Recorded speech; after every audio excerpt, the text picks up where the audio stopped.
Hello everyone. Good afternoon. Introduction, Dr. Park, and I am Jihwan Park from Ouro-seq, and I'm great. It's great honor to be one of the speakers in this GMI International Symposium. And today I'd like to introduce our novel long-read single-cell RNA sequencing method, which is called Ouro-seq. And using this method, we are trying to construct a mouse single-cell splicing atlas for the major mouse tissues and organs. So for the single-cell RNA sequencing, short-read sequencing has been mostly used because it's just cost-effective. But due to its inherent limitation of this technology, this short-read sequencing can cover only 3' end of the whole transcript. So this can cover the 3' end of the transcript plus cell barcodes. So this can quantify only gene expression levels, but cannot distinguish the splicing isoforms or detect somatic mutations within the gene body. Long-read sequencing, such as nanopore and PacBio sequencing, are still expensive and has relatively lower accuracy, but they are ultra long, so they can cover the full-length cDNA molecules, so this can distinguish the splicing isoforms and also detect somatic mutations, even if they are in the middle of the gene body. And this long-read sequencing can accurately map the transcripts from the repetitive sequences, such as transposon element transcripts. So why long-read single-cell RNA sequencing? Single-cell RNA sequencing initially generate a full-length cDNA library as an intermediate product after the initial reverse transcription reaction. But during the short-read sequencing library construction, because there is a fragmentation step, this information contained in the full-length transcriptome, such as somatic mutations, single nucleotide variants, structural variants, copy number variation, alternative splicing patterns, transcription start site, end site is lost during the short-read sequencing library construction. But this long-read sequencing can capture the full-length cDNA molecules, so this can read every information in the original full-length cDNA library, creating new possibilities for existing single-cell RNA sequencing applications. And more importantly, numerous single-cell RNA sequencing libraries are already generated in individual labs and sequencing companies, and they are just stored in the refrigerators waiting for reanalysis using emerging long-read sequencing technologies. So this is very simplified pipeline for long-read single-cell RNA sequencing. So from the single-cell suspension, after the cell barcoding and cDNA synthesis, so these full-length cDNA molecules, only half or quarter amount of these cDNA molecules can be subjected for the short-read sequencing after the fragmentation. But we can also do the long-read sequencing for the remaining full-length cDNAs, and after the long-read sequencing and barcode deconvolution, clustering analysis, and eventually we can identify the cell type specific splicing isoforms. So we can just perform the long-read sequencing for remaining cDNA molecules for the single-cell RNA sequencing, but I think there are two critical issues in this long-read single-cell RNA sequencing technology. So first one is that unwanted cDNA molecules are also sequenced. So cDNA molecules without cellular barcode are also present in large amount, more than 50%, even sometimes 80%, more than 80%. So during after the sequencing read assigned into the individual cells based on cell barcode sequences. So if there is no cell barcode sequence, even after the expensive long-read sequencing, we cannot use this sequencing grid. So every cDNA molecules have to have these cell barcode sequences at the 3' end. And there are also abundant but uninformed genes such as ribosomal RNAs and mitochondrial RNAs. Sometimes these genes are also interesting, but most of times we don't use this, but they are highly expressed in the library. So sometimes we don't want to sequence these genes. And another important issue is that long-read single-cell RNA sequencing reads are actually not that long enough to distinguish the splicing isoforms, long transcript isoforms. But to solve these problems, we developed novel long-read single-cell RNA sequencing technology, which is called Ouro-seq, circularization-based targeted single-cell RNA sequencing method. We named this Ouro-seq because this looks like Ouroboros, which is ancient Egyptian symbol. And this is based on self-assembly by circularization. And again, in this full-length cDNA libraries, these cDNAs have to have the cell barcode sequences at the 3' end and also TSO sequence at the 5' end of the cDNA molecules. So we can say that these cDNA molecules have head and tails. But many of other cDNA molecules doesn't have this head and tails. So sometimes only head or only tails. So to remove these cDNA molecules with only head or only tails, we perform the selective ligation for the cDNA molecules containing head and tails. And after this self-cyclization, the exonuclease can degrade this linear form of the cDNA molecules that contain only head or only tails. And after this selection step, we can linearize these cDNA molecules with head and tails and subject it for the long-read sequencing. So this can be applied not only single-cell RNA sequencing library, but also spatial transcriptome sequencing library. So this is the sequencing read before and after Ouro-seq for the EEF1A1 gene. So both of them are long-read single-cell RNA sequencing data, but before and after Ouro-seq. And before Ouro-seq, the sequencing reads are quite long. So some of them cover the full-length transcript, but only some of them cover the 3' end, so they have cell barcode sequences. But many of the other cDNA molecules doesn't have this cell barcode sequences. And after the Ouro-seq, now most of the sequencing read cover the 3' end of the transcript, so they all have the cell barcode sequences. So we calculated the ratio of the cell barcode containing cDNA molecules for the single-cell RNA sequencing library, mouse liver single-cell RNA sequencing library. So when you calculate the ratio, only 19% of the sequencing read contain the cell barcode sequence before Ouro-seq, as shown by these green color bars. And after the Ouro-seq, more than 90% of the sequencing read now contain the cell barcode sequences, as shown by these red colors. So this Ouro-seq highly enriches cDNA molecules with cell barcode sequences. And as I mentioned before, there is another issues in long-read single-cell RNA sequencing. So even after the long-read sequencing, the sequencing reads are not that long enough to distinguish the long transcript isoforms. So we optimized size selection method and applied this to our method Ouro-seq. So this is the long-read sequencing data before and after Ouro-seq with size selection. And x-axis represent the size distribution up to 6,000 base pair, and y-axis represent the number of leads. And before Ouro-seq, even after the long-read sequencing, the lead length is not that long. The average size is below 1,000 base pair. But after the Ouro-seq with size selection, now the size distribution significantly shifted from this to this. So now the average size of the sequencing leads is about 2,000 base pair. And this Ouro-seq can even capture very long size of the transcripts up to 6,000 base pair.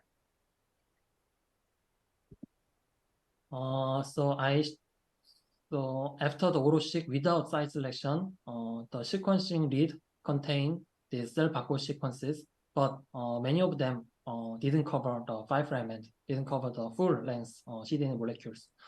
So after the site selection, now most of the sequencing read contain the cell barcode sequences and also cover full length of the cDNA molecules up to this 5' end.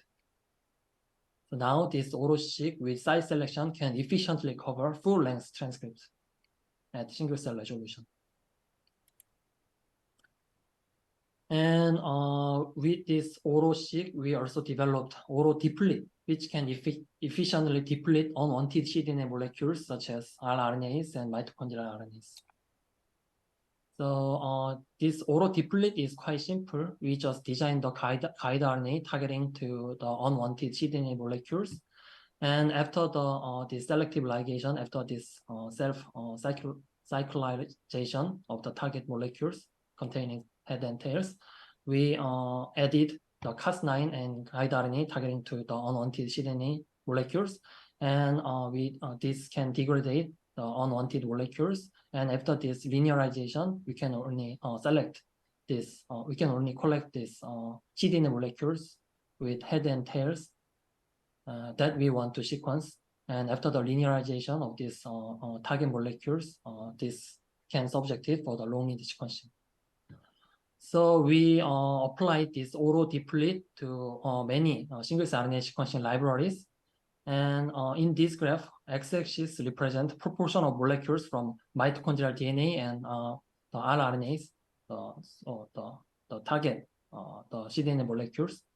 And orange color bar represent the raw library proportion of these molecules from raw libraries, and the blue and purple represent the proportion from this after Ouro-deplete and Ouro-deplete with site selection.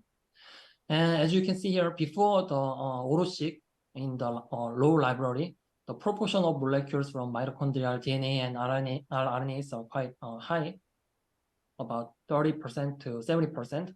But after the Ouro-deplete and Ouro-deplete with site selection, now the proportion of these unwanted molecules was below 10%. And these graphs also shows the proportion of molecules containing cell barcode sequences. So before Ouro-seq and Ouro-deplete, the cDNA molecules, I mean the sequencing read containing cell barcode is only 30 to 50%.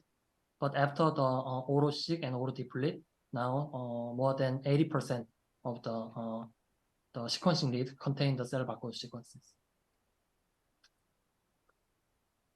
So we compared our the dataset, long-read single-cell RNA sequencing dataset with the previously published long-read single-cell RNA sequencing dataset so far. And in this graph, x-axis represent N50, the sequencing read length up to 3,000 base pair, and y-axis represent the sequencing read, the ratio of sequencing read containing the cell barcode sequences. And red dots, individual red dots represent the Ouro-seq applied data set, so our data set, and blue dot represent the previously published long-read single-cell RNA sequencing data set from 16 papers since 2017. And as you can see, this graph, Ouro-seq exhibit superior performance compared to the previously published long-read single-cell RNA sequencing dataset in terms of the sequencing read length and also the ratio of cell barcode containing sequencing read. And because this long-read single-cell RNA sequencing is new technology in this field, we also had to develop our own computational tool to handle our dataset.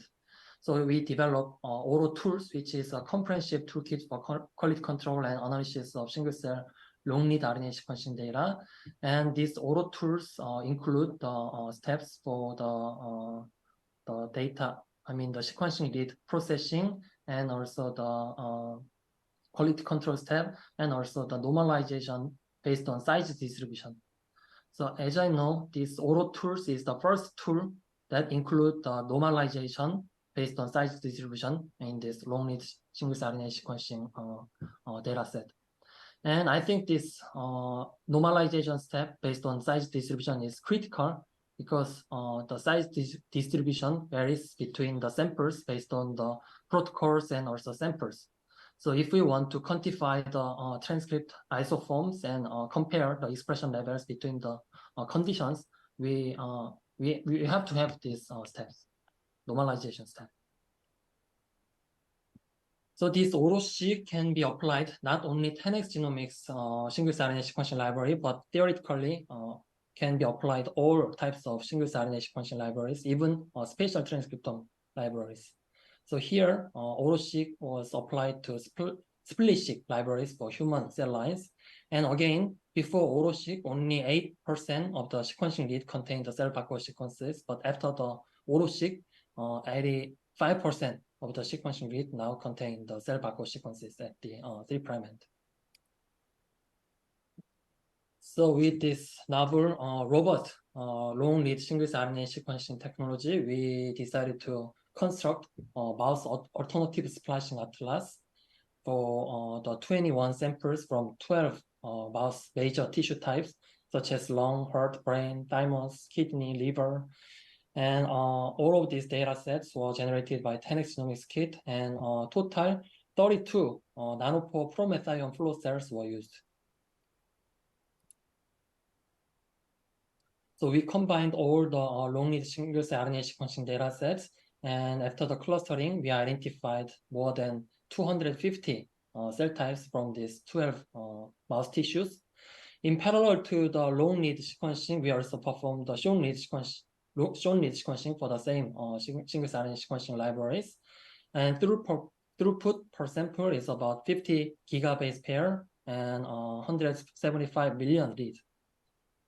And compared to this short-read sequencing data, long-read sequencing data, the throughput per sample is about the number of reads is smaller than the short-read sequencing data, 50 million sequencing read, but throughput per sample is much larger than the short-read sequencing data. So in total, our atlas have the 3.4 trillion base pair throughut and 1.6 billion sequencing read.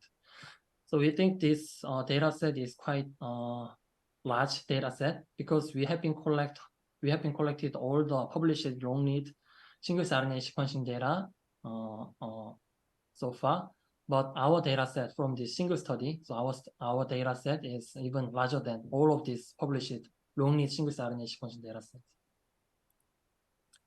So this is one of the example how Ouro-seq can distinguish the transcript isoforms. So this H, N, R, and P, F gene have these various splicing isoforms. And even in the one cell type, single cell type, in this case B cell, these 4 splicing isoforms are clearly observed by this long-read single-cell RNA sequencing dataset. And we also found this exon switching patterns. So these individual tracks represent the exon level expression patterns for this in these different cell types. And these 2 exons show the cell type specific switching patterns. So one isoform with this exon is specifically expressed in this cell population, while the other isoform containing these exons are almost exclusively expressed in another cell population. And there's another interesting promoter usage, cell type specific promoter usage patterns. So this G and GT2 gene have different transcript isoforms with different transcription start site. And this promoter usage patterns looks like very cell type specific in this tissue. So eventually we generated this heat map to show the exon level expression patterns of these genes in all the cell types we analyzed, we identified in our data set. So the rows represent the individual cells from these 257 cell types we are identified. And individual columns represent the exons, 45 exons from these 5 genes. And we found some interesting cell type specific exon expression patterns. For example, for this KHK gene, these exons are specifically expressed in these cell types, microglial cells, and these exons are specifically expressed in these cells, kidney proximal tubule cell types. And these exons shows very rare expression patterns in very rare cell types. So these exons are only observed in the several cell types in the fibroblasts. And then we also applied our long-read single-cell RNA sequencing technology to enrich the genes of interest or point mutations of interest. So we named this Ouro-enrich. So enrichment is more tricky, more complicated than the depletion. So same, we designed the guide RNA targeting to the cDNA molecules we want to sequence. And after this circularization, the Cas9 and the guide RNAs targeting to this the positively select cDNA molecules, and this can linearize the target cDNA molecules, and then we attach the adapter sequences to the target linearized target cDNA molecules, and after the PCR amplification, only these target molecules are exponentially amplified, so we can enrich the target cDNA molecules. So we applied this Ouro-enrich to enrich the specific genes or specific point mutations using long-read single-cell RNA sequencing. So in this case, we did targeted long-read single-cell RNA sequencing for 11 mitochondrial genes. So before any enrichment or depletion, only 5% of the sequencing leads are aligned to the mitochondrial genome. And if we deplete this 11 mitochondrial genes, almost zero sequencing leads were aligned to the mitochondrial genome. But after the Ouro-enrich, now almost 75% of the sequencing leads now aligned to the mitochondrial genes. We also applied this method to enrich the 22 point mutations from the AML patient samples, single-cell RNA sequencing data. And after the positive selection, the selection efficiency was about 17.5x. So now, so after the positive selection, more than 35% of the sequencing lead aligned to only these 22 point mutation containing cDNA molecules. And we can even apply this Ouro-enrichment to enrich the specific cell types. So we can just design the guide RNA targeting to the cell barcode sequences that we want to enrich. So in this data set, we performed single-cell RNA sequencing for the whole kidney tissue, and this small population was identified as myofibroblast cells. And then we designed the guide RNA targeting to these 99 myofibroblast cells, cell barcode sequences, and after the Ouro-enrich, most of the sequencing leads, long-read sequencing leads were aligned to these 99 myofibroblast cells. So we can do this, some kind of this digital fact sorting using this Ouro-enrich. So in summary, we developed novel, robust, long-read single-cell RNA sequencing method, which is called Ouro-seq. So this can effectively capture the full-length cDNA molecules, and this can be also applied to do the positive and negative targeted single-cell RNA sequencing, long-read sequencing by circularization. So this can enrich genes of interest, point mutations, and also the cells of interest. And we can also apply this method to deplete the target cDNA molecules, such as ribosomal RNAs and mitochondrial genes. So if we think about applications of this Ouro-seq long-read single-cell RNA sequencing, we can also, not only we can detect the splicing isoforms, we can also perform the earlier specific expression analysis based on the SMP patterns within the gene body. And we can also analyze the accurate epitranscriptomics, such as RNA editing and RNA modification, comparing to the genome, reference genome sequences. We can also detect oncogenic mutations and other types of structural variations. And we can also quantify the transcript from very reparative sequences, such as transposome element. And we can also apply this method to identify fusion genes and also the enhanced RNAs. This is end of my presentation. I'd like to thank all the collaborators, especially Hyun-Soo, PhD student, and Dr. Choi, developed this method and trying to construct the splicing atlas. So thank you for your kind attention. Happy to take any questions. For very nice talk. And you can actually ask questions through the internet. So if you have any questions, please type in. And there's one question that what is the maximum length that Ouro-seq can capture? So it depends on our protocol. So this method is kind of ladder-seq. So we firstly enrich the longer size of the cDNA molecules, and from this enriched cDNA molecules, we again enrich the longer cDNA molecules. So if we did this repeatedly, we can increase the maximum size. But now we aim to collect the cDNA molecules up to 7,000 base pair. And another question is, now that you have a very robust data to access splice to unspliced mRNA ratio, I'm very curious whether you developed a unique perspective on current practice of estimating RNA velocity from short-read single-cell RNA sequencing. Yes, I think that is a great idea, and we also have thought about that. So because this long-read sequencing data can capture the isoforms, so and this RNA velocity is based on this splicing, the isoform, the ratio between the spliced form and unspliced form. This long-read sequencing data because this long-read sequencing data can identify most of the isoforms. I think the RNA, if we apply this method to the RNA-based velocity, the trajectory pattern must be better than the short-read sequencing data. And another idea is that because this long-read sequencing data can capture the full-length cDNA molecules, I think we can also get information about the degradation. So the current RNA velocity use the information about the synthesis and the splicing, but we can also add one more information about the degradation. So I think this can also make this RNA velocity more accurate.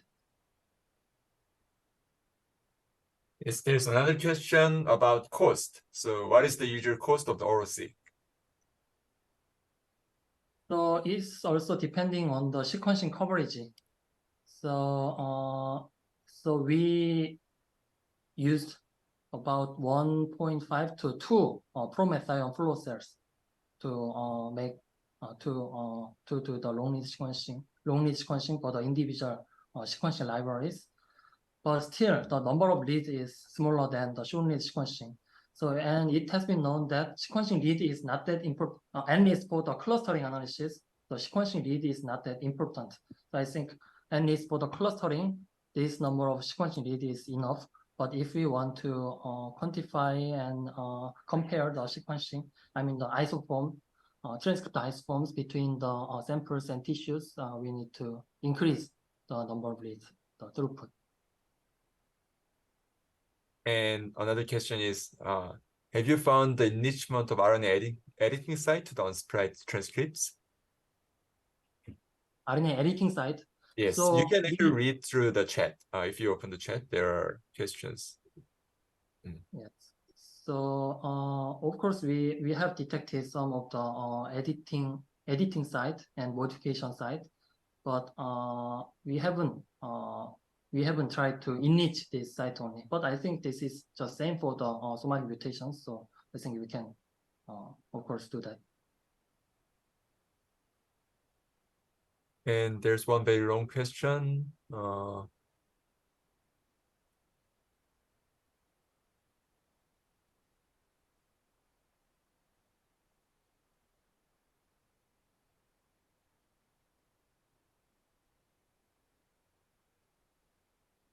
So I think you can address this by one long question, and then we can move on to the next session. Which one? This splicing and Ouro-seq integration. Yes. Okay. So I think this is another issue. So we can of course combine these two data sets, but I think this is because two different the protocols. This is difficult even with the short-read sequencing. So I think this is just different issue, and of course we can do that, and I think we need to carefully remove the batch effect for these two different methods. Okay, so let's move on to the next speaker. So let's thank again Professor Jihwan Park for giving a really nice talk.